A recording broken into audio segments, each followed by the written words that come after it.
Guys आप लोग की बड़ी कंप्लेंट रहती है हम लोगों से कि यार तुम इंटेल के पीसी बिल्ड तो लेकर आते हो बट AMD के नहीं लेके आते। तो गाइस आप लोगों के लिए AMD का एक ऐसा पीसी बिल्ड लेकर आए हैं जो कि एक्चुअली में 1 लाख रुपीस के अंदर आपको बेहतरीन 2K गेमिंग करा सकता है। और इसमें जो ग्राफिक कार्ड भी है वो एक ऐसा ग्राफिक कार्ड है जो कि एक्चुअली में अभी लेटेस्ट ही लॉन्च हुआ है। तो कौन से कंपोनेंट्स हैं और 1 लाख रुपए के अंदर 2K गेमिंग कराने वाला ऐसे कौन सी चीजें हैं जो हमने इस पीसी बिल्ड में यूज करी हैं, सबके बारे में डिटेल में बात करेंगे, लेकिन इस छोटे से इंट्रो के बाद।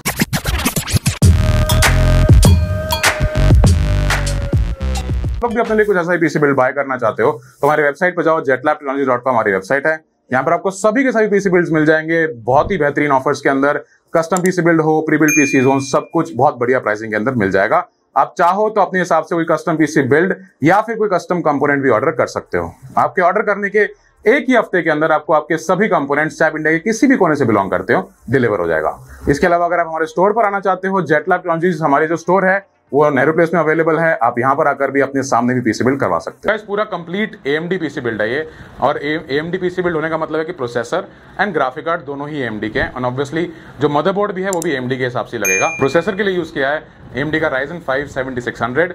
ये जो प्रोसेसर है 6 कोर 12 थ्रेड के साथ आता है और बहुत ही बेहतरीन परफॉर्मेंस निकाल के दे सकता है। मदरबोर्ड की बात कर लें तो यहाँ पर लगा ASRock का A620 वाईफाई मदरबोर्ड, जो कि एक 4 रैम स्लॉट वाला वाईफाई मदरबोर्ड है और बहुत ही बेहतरीन प्राइसिंग के साथ आता है। मतलब अंडर 13,000 बहुत ही बढ़िया मदरबोर्ड है और आपके बजट पीसी बिल्ड में बहुत ही बढ़िया चलेगा। ग्राफिक कार्ड जो है वो AMD गीगाबाइट का बेसिकली RX 7700 XT है और जो 12 GB VRAM के साथ ही आता है और बहुत ही बढ़िया ग्राफिक कार्ड है। आप चाहो तो अपने बजट से लेकर हाई एंड पीसी बिल्ड में इस ग्राफिक कार्ड को यूज कर सकते हो। AMD RX 7700 XT 12 GB variants with a lot of features. तो इसमें आपको रे ट्रेसिंग सपोर्ट देखने के लिए मिल जाता है।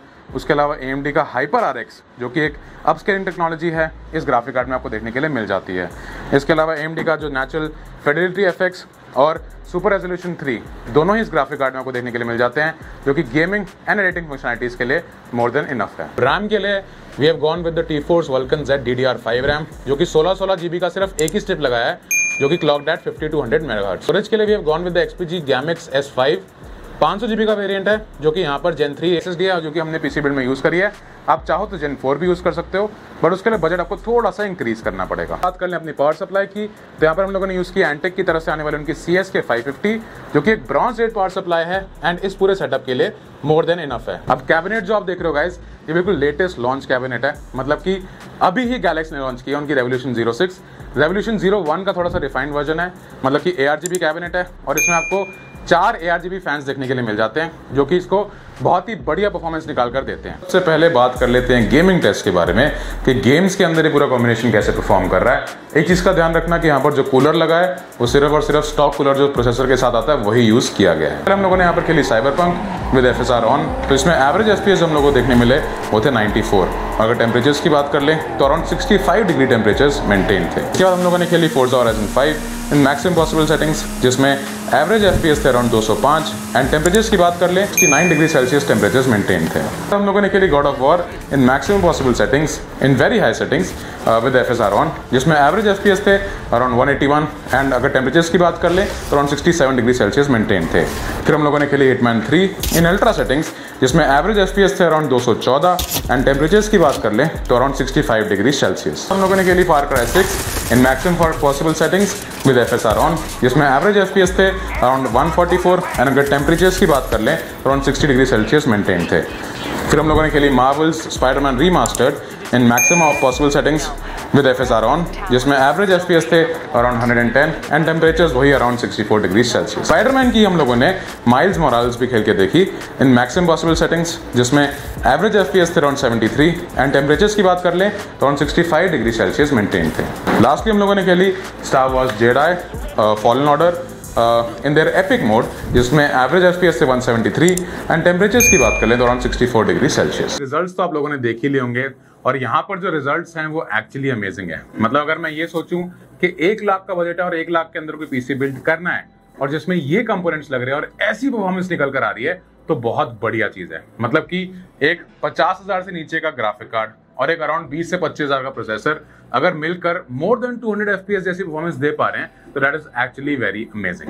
बट हाँ, इसमें एक चीज का थोड़ा खास ख्याल रखना कि यहाँ पर हम लोगों ने सिर्फ एक स्टॉक कूलर यूज किया है, और अगर आप चाहो तो एक आफ्टर मार्केट कूलर यूज कर लो, थोड़ी सी और बेटर परफॉर्मेंस निकल कर आ सकती है।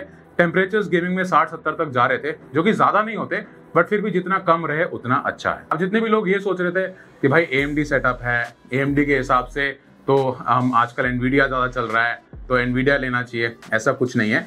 AMD के भी एक से बढ़कर एक सॉफ्टवेयर आ गए हैं, ग्राफिक कार्ड के ड्राइवर्स आ गए हैं, जिसमें कि FSR, RSR जैसे सॉफ्टवेयर हैं जो गेमिंग को नेक्स्ट लेवल तक ले जाते हैं। तो उसके लिए जरूरी नहीं है कि आपको एनवीडिया का ही ग्राफिक कार्ड होना चाहिए। अगर आपके पास AMD का भी ग्राफिक कार्ड है तो आप इक्वली या इवन बेटर परफॉर्मेंस निकाल कर दे सकते हो। यहाँ पर मेरा फाइनल वर्डिक्ट तो ये रहेगा गाइस कि AMD का RX 77XT 12GB VRAM के साथ आने वाला ग्राफिक कार्ड एक full on top notch graphic card है, और आप इसको 100% यूज कर सकते हो for your 1080p and your 2K gaming experience. इसके साथ आप एक Ryzen 5 प्रोसेसर लगाओ, बल्ले बल्ले परफॉर्मेंस मिलेगी, आपको कुछ भी सोचने की जरूरत ही नहीं है। मतलब अगर आप चाहो तो थोड़ा मदरबोर्ड बेटर ले सकते हो, बट अगर आप एक A620 मदरबोर्ड के साथ भी जा रहे हो तो परफॉर्मेंस में किसी भी तरह से कोई कॉम्प्रोमाइज आपको देखने के लिए नहीं मिलेगा। एट द सेम टाइम अगर कुछ लोग जानना चाहते हैं कि भाई अगर मैं सेम 1 लाख रुपए के अंदर इंटेल का पीसी बिल्ड करूं तो क्या मिलेगा, तो मैं आपको बताता हूं कि इंटेल i5 13400F प्रोसेसर के साथ आप एक RTX 4060 Ti ग्राफिक कार्ड लगा सकते हो, बट उस केस में आपको परफॉर्मेंस इस वाले सेटअप से नीचे मिलेगी। आप मान के चलो कि अराउंड 10 से 15-20% का आपको आराम से परफॉर्मेंस डिफरेंस देखने के लिए मिलेगा, जो कि बहुत बड़ा माना जाता है गेमिंग के अंदर। तो अगर आप 1 लाख रुपए के अंदर कोई भी पीसी बिल्ड करना चाह रहे हो तो AMD का Ryzen 5 7600 और AMD का ही RX 77XT ग्राफिक कार्ड आप यूज कर सकते हो। मेरी तरफ से फुल रिकमेंडेशन है। This is the one of the best gaming experiences जो हम लोग को देखने के लिए मिला अंडर 1 लाख अभी तक के सिनेरियोज में। हाँ, अगर आप चाहो तो 4070 भी डाल सकते हो i5 13400F के साथ, बट 4070 डालते ही आपका जो बजट है वो 20-25 हजार रुपए एक्सीड कर जाएगा, एंड जब 20-25 हजार रुपए एक्सीड कर रहा है तो एक बहुत बड़ा मार्जिन माना जाता है वो। तो मेरे हिसाब say that will be too much. Also guys, एक और चीज मैं इसमें ऐड करना चाहूंगा कि हम लोगों ने यहाँ पर सिर्फ और सिर्फ 550 वाट की सप्लाई यूज करी थी। मतलब कि एक 12GB VRAM का ग्राफिक कार्ड, 200 से ऊपर FPS देने वाले पूरा सेटअप सिर्फ और सिर्फ 550 वाट की सप्लाई के साथ चल रहा था। तो आप पावर एफिशिएंसी के नाम पर ये आप देख लो कि ज्यादा बिजली भी नहीं खाई जा रही है और मैक्सिमम पोटेंशियल निकल कर आ रही है। Ryzen 5 प्रोसेसर और एक 12GB VRAM का ग्राफिक कार्ड लगा के एक ऐसी परफॉर्मेंस निकल रही है सिर्फ और सिर्फ 550 वाट की सप्लाई के अंदर। तो यहाँ पर अगर आप पैसा बचाना चाहते हो, मैक्सिमम परफॉर्मेंस चाहिए, बिजली भी ज्यादा खर्च नहीं करनी, तो ये एक ऐसा सेटअप है जो मेरी तरफ से full on top notch go ahead है। तो on this note guys, video को लाइक करो, चैनल को सब्सक्राइब करो और देखते रहो जेटलैब टेक टिप्स को। मैं हूं रजत द्विवेदी फ्रॉम जेटलैब टेक्नोलॉजीज। मैं आप लोगों से मिलता हूं अगली वीडियो।